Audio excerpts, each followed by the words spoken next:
à-bas-le-ciel. I had a memorable conversation today with the director and head chef of my college, where I have been studying cuisine for all of 1 week as a vegan. And it's apparently the last week I'm ever going to spend in a college studying cuisine as a vegan. I talked to the head of the school for about an hour and a half in discussing the reasons why I was handing in my letter of resignation and getting my refund as a student. And tuition is 12,000 Canadian dollars. So it's a lot of money out of their pocket.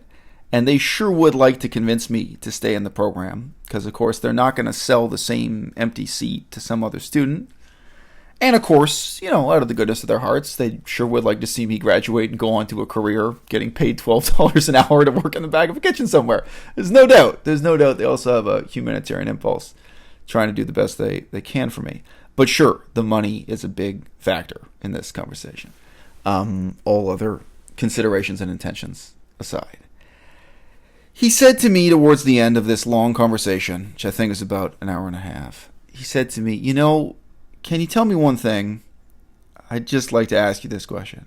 He said, is it really so hard to be a vegan? He didn't mean it in a cruel or catty way. It wasn't a backhanded insult. But through this long conversation that was dealing with how difficult it was to be a vegan student in a non-vegan cuisine college, a non-vegan cooking college, non-vegan baking program, you know, obviously this question was smoldering away for him at the back of his mind. You want to ask me, is it really that hard? I gave him a 2-part answer to that question. Both parts were yeah. The answer. First half was yeah. You know, it really is that hard. You really do end up having a sense of being bullied and confronted and cross-examined on why you're vegan all the time. I used the same comparison with him that I used when we talked to another professor about this, because we had a whole running series of meetings, these professors asking us to justify our veganism, basically. Why do you have to disrupt the program by being vegan? They knew about this. We signed up for this college specifically because they said they were pro-vegan and positive about having vegan students. They'd had it before. They said they were 100% prepared and ready and positively motivated to do this. And we found out that they were 100% wrong. So we've been having these kinds of conversations a lot lately. I said, look, I was born Jewish. Like, ethnically, I'm Jewish. I'm not part of the Jewish religion. If you're Jewish, if you grow up Jewish, you've answered the same questions 100 times. And the person asking you that question, they may not think they're being mean or confrontational or even inappropriate. But for you, it's the 100th time you've heard the question, and for them, it's the first time they've asked it. So to give an example, if you're Jewish, somebody might ask you, you know, can you tell me, why do Jews wear this kind of miniature hat? Why is that? You know, what is that really? And, you know, it may be a totally good-natured question. You may not mean it. But of course, it can come off as, especially if you are Jewish and you've answered this 100 times or something. You know, tell me something about the Jewish religion. How did you come up with this idea of cutting off the front half of your penis? This circumcision? What? Where did that? You know, what inspired this? Did someone sit under an apple tree one day and think, Sure. And, you know, obviously, those questions may be asked in a warm-spirited, warm-hearted way, or they may be asked in a more catty way. But if you grow up Jewish, you may have been asked those questions 100 times, and you may not be so happy to hear it for the 101st time. So I said, first of all, as a vegan, you've been asked some of these questions 100 times, and you don't want to hear it 101. And the person asking you, they're not going to be sensitive to that. They're not going to get that. And I say, yeah, it's hard. My daughter is in school in France, and the French education system requires her to eat meat. It is mandatory in the French education system for all the children to eat meat. And you got to fight like hell. Every French parent, every vegan parent in France will talk about this with you. And he actually knew that. Most of these professors have some connections to France and French cuisine. So he actually right away he nodded. He knew this about France. That it was mandatory for all the kids to eat meat. This was seen as part of their cultural training, introduction to French cuisine in school, and this kind of thing. Even when my daughter was being born, when we were at the hospital, all the hospital food is meat, and the hospital's trying to force you to eat meat, and the hospital staff being assholes and really asking you if you're a member of a cult, and they're not joking, and them really regarding you as if you're a member of some weird cult like the Hare Krishnas or Scientology or something because you say you're vegan. I mean, sorry, I didn't mention it, of course, my experience with Melissa's family, treating me and calling me a cult leader, really regarding veganism as something very negative. In those institutional contexts, there's that kind of persecution. But, I also said to him, I said, all the time you deal with confrontations with people who just say that they were raised by hunters shooting elk and deer and that they think vegans are, hypocrites and terrible people. You deal with it all the time. And I said, in my life, I've dealt with way more backlash of that kind. Backlash is maybe a good word, than I've ever dealt with backlash about being Jewish or, Jewish as an ethnicity or Judaism as a religion. Not that many people have walked up to me and be like, tell me something. Why did your ancestors have to kill Jesus? I mean, just when you look back on it, did you have to kill Jesus? I mean, this whole religion would be so different today if we didn't have to wear this cross, this implement of execution. No, I don't deal with this kind of backlash for Judaism, and I do deal with the backlash from veganism all the time. So that was one part of the answer, and that was amiable enough. And the second part of the answer was, look, we got a great example right here with what we've been discussing for the last hour or hour and 15 minutes, whatever we're at that point. Here's my cuisine school uniform. They haven't figured out if they're going to give me a refund for the uniform. They promised me a refund for the tuition, but I may be stuck with the uniform. They can't resell it. The uniform has my name stitched into the back. So, looked real flattering on me too. Makes my shoulders look huge. Not that my shoulders aren't huge, you understand. But anyway, it's supposed to be give you this kind of officious and imposing air. I said, you realize that in the last 5 years, 7 years or more, I've looked at every possible option for studying cuisine in Europe, every possible option in the United States. And I remember I specified this. I said even Texas, which is true. There was one college in Austin, Texas. I really looked into it some length. So not just obvious places like New York City and Seattle, but even some obscure places like Texas. I looked at so many colleges coast to coast in Canada. And I said the reason why I settled on baking at all in this process was that I found it was really impossible to do cuisine, the whole discipline of cuisine. Whatever you want to say. So not just baking, but all forms of cooking, all forms of being a chef. I found it was impossible. And I was phoning up these different colleges. Some of them were by phone, some of them by email, some of them by Skype, but several, Melissa and I visited in person also. And in every case, the question is, can you accommodate a vegan student? Is it possible to go through this program as a vegan? And most of them said no. And look, bless their hearts. Thank them for their honesty. You're not going to fight. Okay, thank you. Thank you for not wasting years of my life and thousands of my dollars by lying to me and telling me that I'll be just fine if I sign up here as a student, as a vegan, if I really won't be, if I really can't be. And I remember especially with the universities in Europe, they were often very blunt in just sending me back an email saying, look, no, I'm sorry, but these are our guidelines, and like 80% of what we do and what you're tested on really is specific to meat and dairy, including health guidelines, what temperature it has to be kept at, but all the skills, all the projects, they all have to be meat and dairy. There's no way to go through this as a vegan. There's no accommodation whatsoever. So now at this point, I go back several steps in the conversation.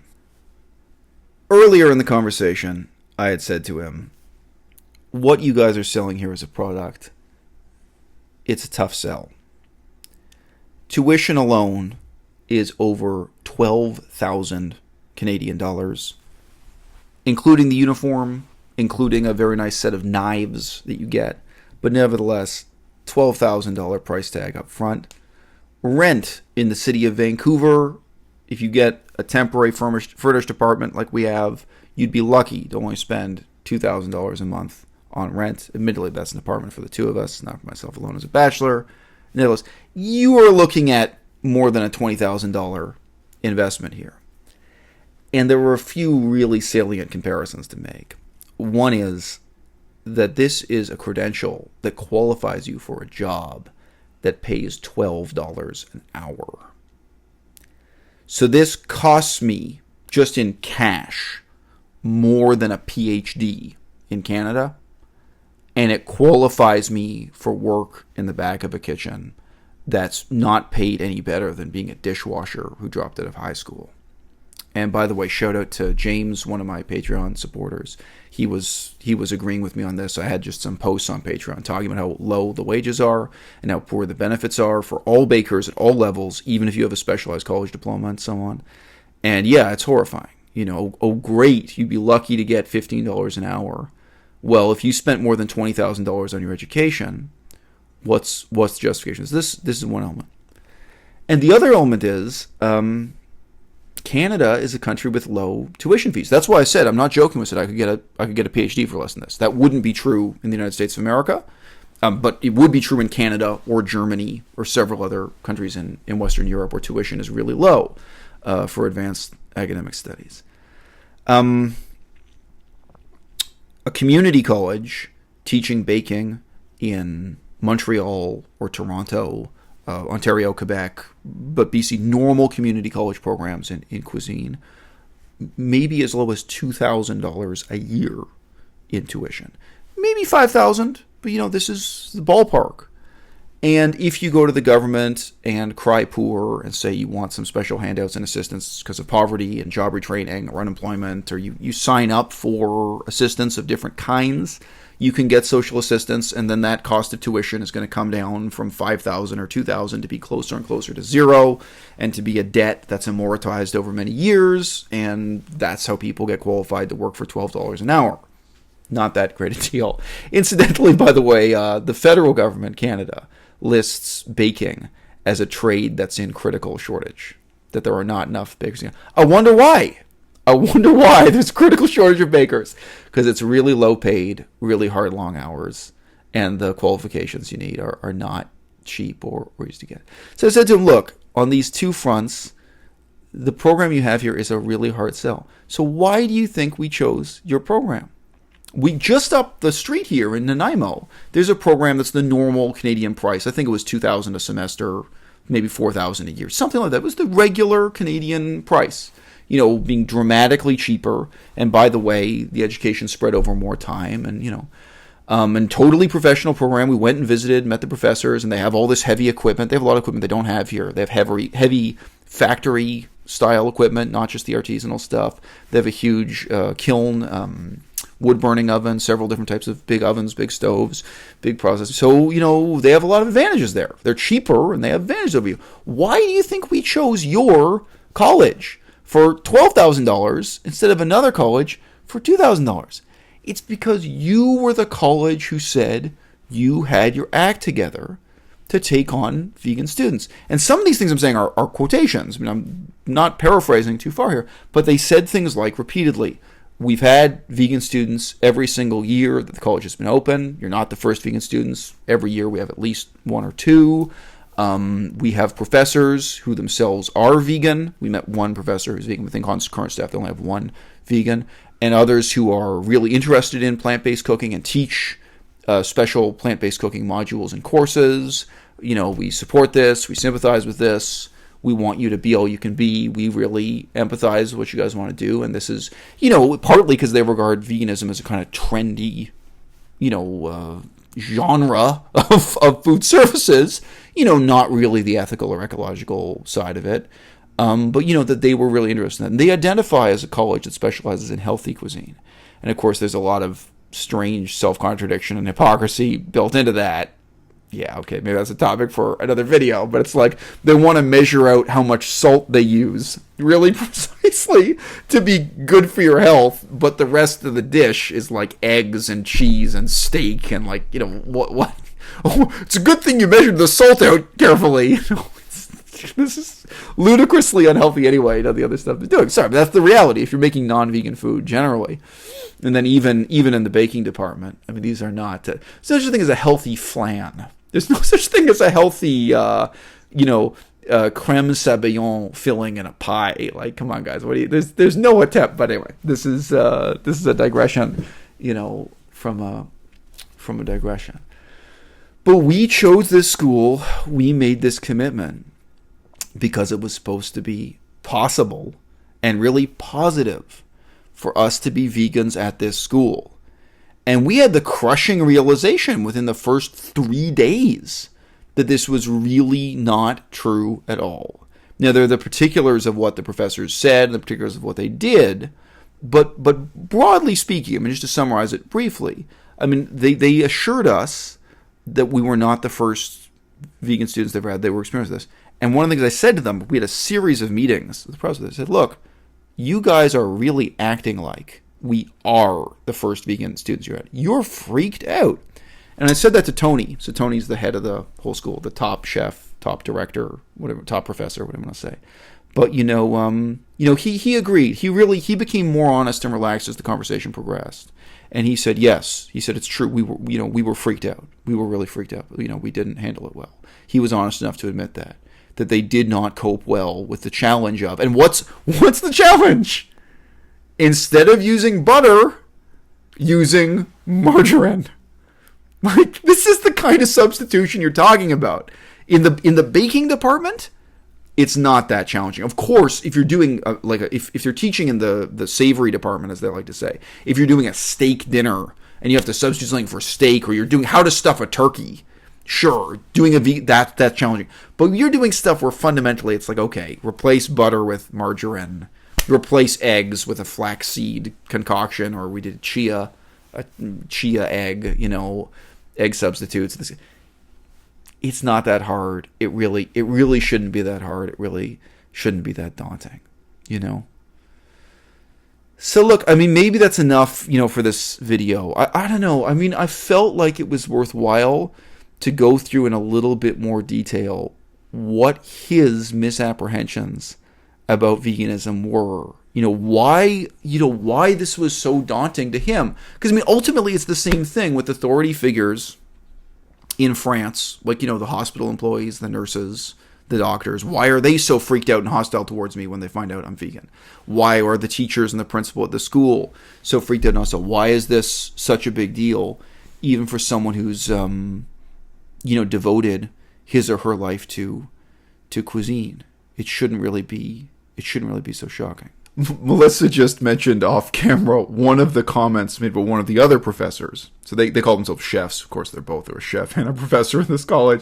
One of them said in a somewhat awkward, stumbling manner, well, we've had other vegan students before, but none of them are quite as... I don't remember her finishing the sentence. They're not like you. She didn't even say inflexible. She didn't want to say something insulting. They're not as much as you. And I suggested the word. I said strident, to put it on word, right, But yeah. Did in another case, did they use inflexible? Like, they could have in another context. Well, initially they were saying, there should be some give and take. That's right. Yeah. Well, no, the first approach that both Chef Stacy and Chef Tony used with me was that they said, well, we respect your principles, so you have to respect ours. Right. And it was just like, homie, I just made a pie made out of dead animal parts. You do not respect my principles. Yeah, I threw it in the garbage. By the way, I did not say homie. This is... Just so you know, I was being polite at the time. I'm just telling the story in a more jocular way. But that came up again with Tony today, where I really said, you're not in a position to tell me you respect my principles and I respect yours when I've been throwing my principles out the window to conform to your program because you didn't live up to your promises to give me a vegan option, a vegan way through. So just say both of them were shocked. You were there. Melissa's here off camera, by the way. I'm not talking to a coconut with a face drawn on it with a grease, in case you were imagining. I love coconuts, don't get me wrong. Some of them have a great sense of humor. Better than Bonnie Rebecca or most of the YouTubers these days. I'd rather talk to a coconut than most of my fellow vegan YouTubers. But look, I normally don't lose my train of thought. No, it's good. Sorry, so babe, what were we talking? We're talking about the actual wording of them saying we've had other vegans, but not as vegans here. Right. Okay. Respecting each other's voices. Fuck. It's hard. Sorry, I mean, I'm upset. I'm worn down. That's why it's harder for me than usual. Right. Okay. I thought. Okay, sorry. With both of the professors who confronted us on this, I thought they really took a step back and were really shaken up when I just asked them simply, have you had Muslim students before? So did you notice that also? And just suddenly they were like, whoa. And I said, yeah. I said, when you have Muslim students, do you ask them to cook pork? And they said, no. We use a substitute. They substitute something else for pork. And I said, have you had Hindu students before? And actually, in both cases, they seemed like a little, like they maybe weren't sure if they had a Hindu student. There aren't that many Hindus studying here, I think. And I said, if you had a Hindu student, you wouldn't ask them to cook beef, right? It's like, that's the situation we're in here, you know? And I think on Chef Stacy, I thought that did have an immediate impact. I thought she was just very intimidated and very shocked and had never thought about it that way before. Like, oh, this is like asking a Muslim to butcher a hog. You're not going to eat the hog, but you're still going to cook it. Or asking a Hindu to butcher a cow and prepare cow meat. And it is. I mean, the Hindu comparison is better because there's actually more of an ethical component. So when we had our third meeting that day, we had at the end of the day, we had another meeting with Chef Stacy. And at that time, I took it a little further and I said to her, look, the vast majority of Muslims are just born Muslim. Some people convert to Islam. They didn't choose this. And they themselves don't know why, or maybe don't even question why they don't eat a pig, but are willing to eat a cow. And other people, as you know, are not willing to eat a dog, but they are willing to eat a goat or a sheep. And guess what? The reason is magic. It's not rational, it's not ethical, it's not ecological. A pig suffers just as much as a dog or a goat. It suffers as much as it possibly can when you slit its throat. It's just magical thinking. And I mentioned also with Stacy, you were there, babe, I said, why is it they can't eat one type of fish and can't eat another? So you guys may not know this, but Jews who are kosher will refuse to eat lobster, but they're willing to eat all kinds of other ocean creatures. It's just magical. It's just a magical line that says, eat this, don't eat that, because the Bible says so, or a commentary on the Bible says so. Some religion. And I said, look, we chose this. It really matters to us. It is rational. It is ethical. And it's the reason why we're here studying cuisine with you.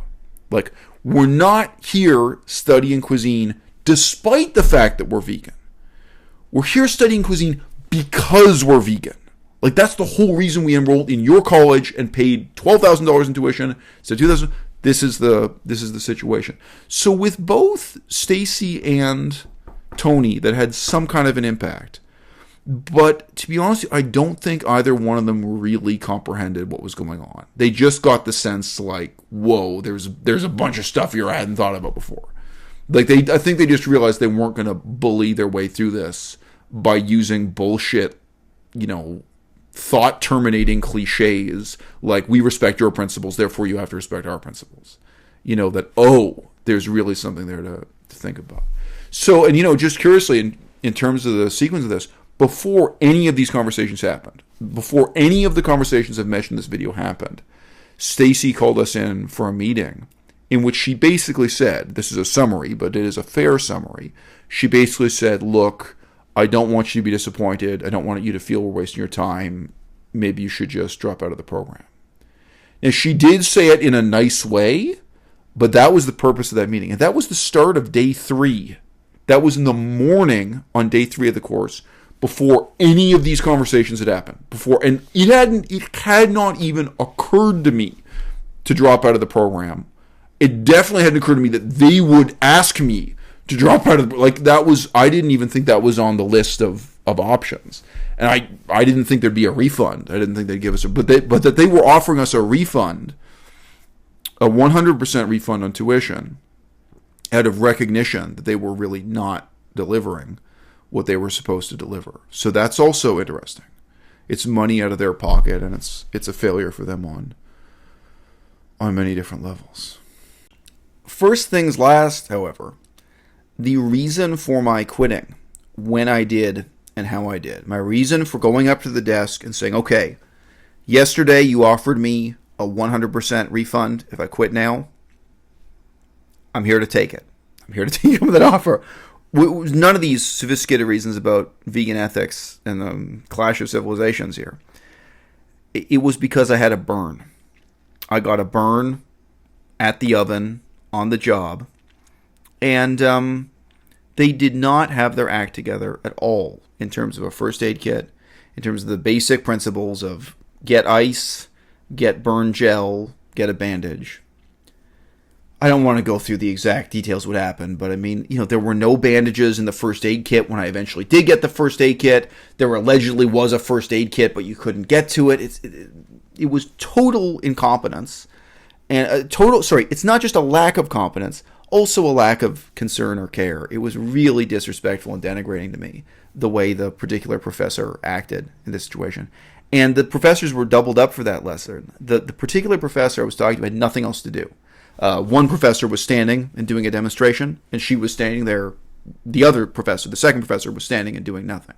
I'm not faulting her for that, but the way she handled my burn, it got to me on many different levels.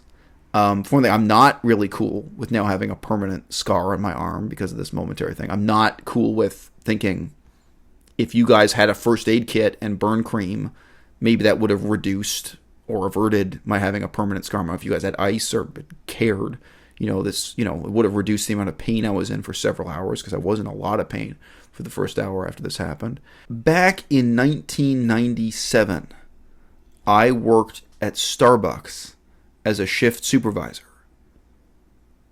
And I had my act together to help the other employees when somebody got burned on the job. You work with burning hot equipment at Starbucks. People get burned, and it's exactly that procedure. Get ice, get the first aid kit. The first aid kit has got to contain, burn gel and bandages of different sizes, big enough to cover a burn, so you're not having the adhesive directly on the burn or what have you. It's a pretty simple procedure. I was talking to Melissa about it too. Melissa's mom's a nurse or whatever, and I said, look, this burn was handled with total incompetence and total lack of consideration. Nobody even apologized to me. Nobody said, I'm sorry, we don't have a first aid kit, or the first aid kit doesn't contain, they had the shell, it doesn't contain the things it's supposed to contain. Not one person apologized. Not one person cared. And the professor was standing there doing nothing and finding things to pass time instead of helping me. The actual case I presented to Tony wasn't to do with these more sophisticated questions of vegan ethics. I said to him, look, if your school does not have its act together on a burn in a bakery, I said to him, look, I understand if somebody has some rare health condition, if somebody has an allergic reaction or a concussion or something really unusual and the teachers don't know how to handle it, I understand. I mean, it turns out somebody is allergic to lentils and they break out in hives and you don't do, fine. This is a baking class. People are going to get burned. People are going to get cut every year. These are students in an educational institution learning how to bake. People are going to get burned. People are going to get cut. And you do not have your act together to deal with a basic, predictable emergency, the tiniest emergency imaginable. This you're not organized for. that to me, I've lost all respect for you as an institution. I've lost all respect for that particular professor for her conduct in this situation. And that's why I want to leave university. And he tried to do a lot of things that authority figures do in terms of misdirecting and derailing the conversation and apportioning blame to me. And I honestly think he was doing that unintentionally. He's just so used to being an authority figure and having conversations with that. He said a lot of things also that were just kind of like very vaguely true in general for some other students, some other circumstances. But I had to tell him, look, that doesn't apply to my situation at all. Like, what are you talking about? Like, at some points, you just digress into saying, like, oh, well, you need to have patience. Like, I understand, like, doing the classes is really hard for you. It's like, what are you talking about? I've finished every assignment like 15 minutes before the other students. Like, no, it's not hard. The classes aren't difficult. Any imbecile can, fold dough. I mean, the actual assignments, no, it's not challenging for me. That's not what we're talking about. We're talking about the fact that you didn't have a first aid kit and you didn't train your staff. They don't care. They didn't even try when someone got a burn. And, he was trying to apportion blame to me by suggesting, he said, like, oh, well, if you have these really high standards or these high expectations, then you wouldn't be happy anywhere. And I said, you think that having a first aid kit as good as Starbucks is too high an expectation? You think that when someone gets burned, having a bandage on hand, you think that's too much of an I had to keep bringing it back to us because he was trying to turn things around in the conversation and make it seem as if the problem here was that I was complaining and not that there had really been a misstep or violation of protocol or lapse in judgment or organization or just lapse in responsibility on the part of the school. And of course, it was a long conversation. And he said, he said many things. He was really trying to convince me to stay in the program. Of course, money's a big part of that. He said, look, I don't think you should let this bad experience with the burn and the lack of a first aid kit and the disorganization and the bad conduct of one professor, I don't think you should let that convince you to quit this course. And I said to him, well, if this were a situation where I felt really positively about the rest of the college program, of course you'd be right. You'd say, okay, this is just one particular program in an otherwise good college program. But you realize my experience here is really negative and really terrible, and we had to talk about that a lot. Veganism being the main thing we talked about, and their lack of preparation to deal with that. So in that context of you being a college program, charging a luxury price, $12,000, that has totally discredited itself, that's been crucially incompetent in precisely the areas I care about most, where there have been a lot of red flags and a lot of problems in the first week already, and then this happens with the burn. I said, look, the burn, it's not the straw that broke the camel's back, because that suggests something very light and minor in itself. This, to me, really was very significant. It was very meaningful. In terms of just, I said to him, we talked about the issue of the dignity of the student, and how you're going to feel as a student in the classroom if you're treated this way when you have a burn, when you're treated this way when you have these other problems we had in the course, the enmity this creates between you and the professor, the invidious division between you and the professor this creates. But I also just said to him, look, I had to go out for my 30-minute lunch break, and it's only 30 minutes long. And when I came back, I was still furious about the way I'd been treated and mistreated over this burn. Furious. Okay? You really want me to go back in the classroom in this situation where you guys, with your conduct, you've completely poisoned the educational experience for me. You've really created an invidious situation, an adversarial relationship between the professor and the student. And in a situation where you're working in a small classroom, hands-on, face-to-face for long hours from 8:30 a.m. till at least 4:30 p.m. every day, hands-on, what is it? You get 2 or 3 professors and 16 students. It's very close, 14 students. And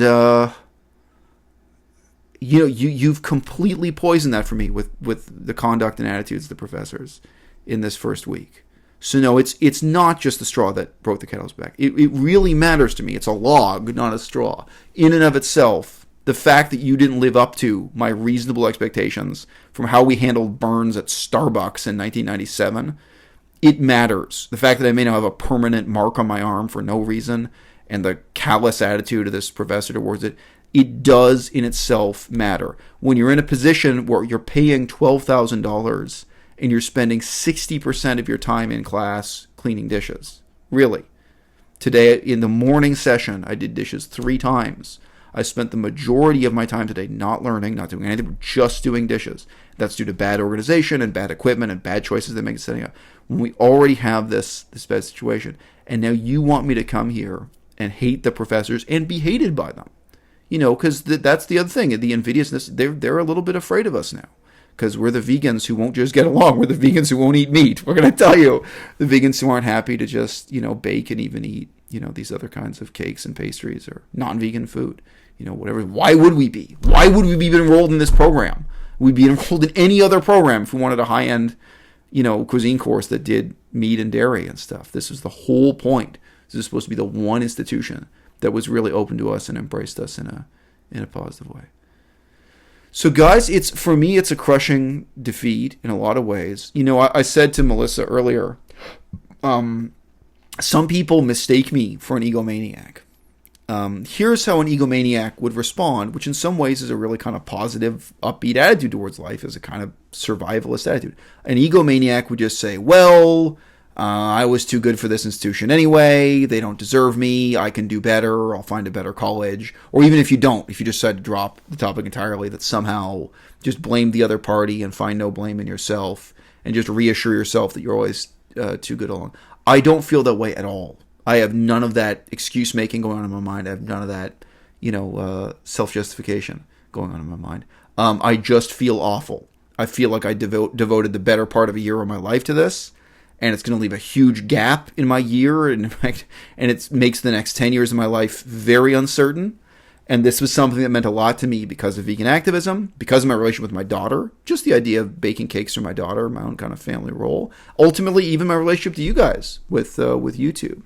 So this is now a huge black hole that I got to fill. I got to take my time and energy and talent and pour it into something else. And of course, that may turn out for the best.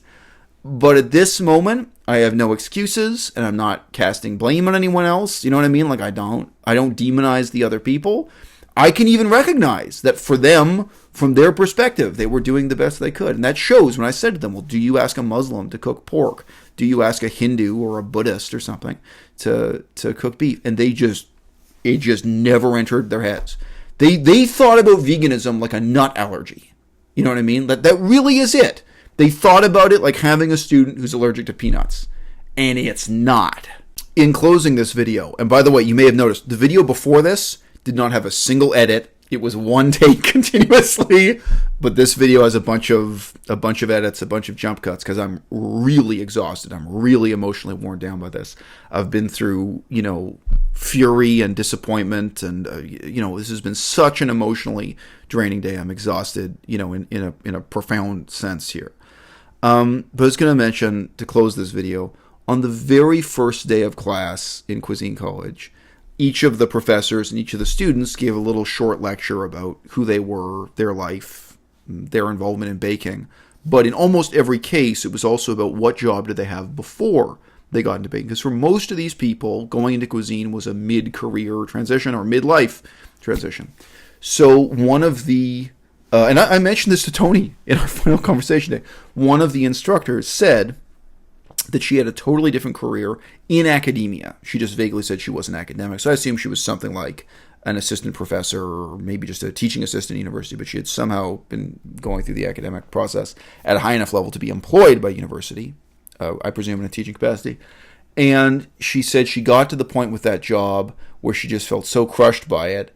And every Monday, she said every Monday before she went to work, she would cry. She would cry on Mondays before going to work. And then she hit a breaking point, and she decided to start from scratch and go back to college and learn how to be a baker. And that was now more than 10 years ago. So she now had more than 10 years of baking experience. But for her, it was a mid-career transition. And the way I put it to Tony was, you don't think if I stayed here that I'd be in the position of crying every Monday before I come to your classes at this college. Like, it's that bad. what you've set up here in terms of the invidious and adversarial situation where, you know, I don't want to be here. I don't want to work these. They don't want to work with me. You know, I mean, there's a veneer of professionalism there, but you know, all this behavior on the professor's part, they're really shaken up. They really have an animus against me, and I don't want to show up and fight it. I'm better off. I'm better off putting my energy into anything else. Sure, that's how I put it to Tony.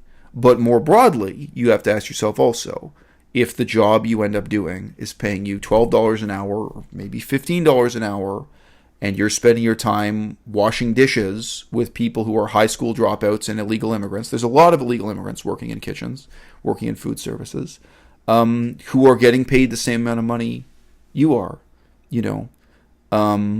if that's the path you're going on. And yeah, I mean, all this stuff Tony talked about today, and being treated abusively and nobody caring when you get a burn and no first aid kit and no health care and just, total indifference and callousness to you.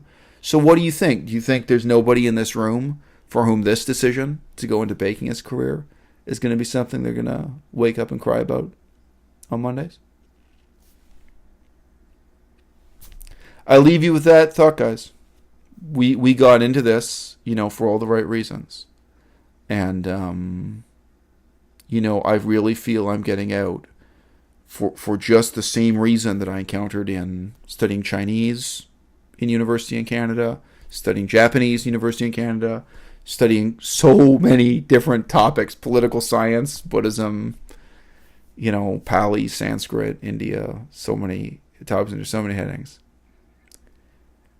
The quality of university and college education in Canada is abysmally low. At any price. You could have a terrible education at luxury prices. That, in a nutshell, is my experience with Northwestern Culinary Academy of Vancouver. I'm going to go put in a Yelp review.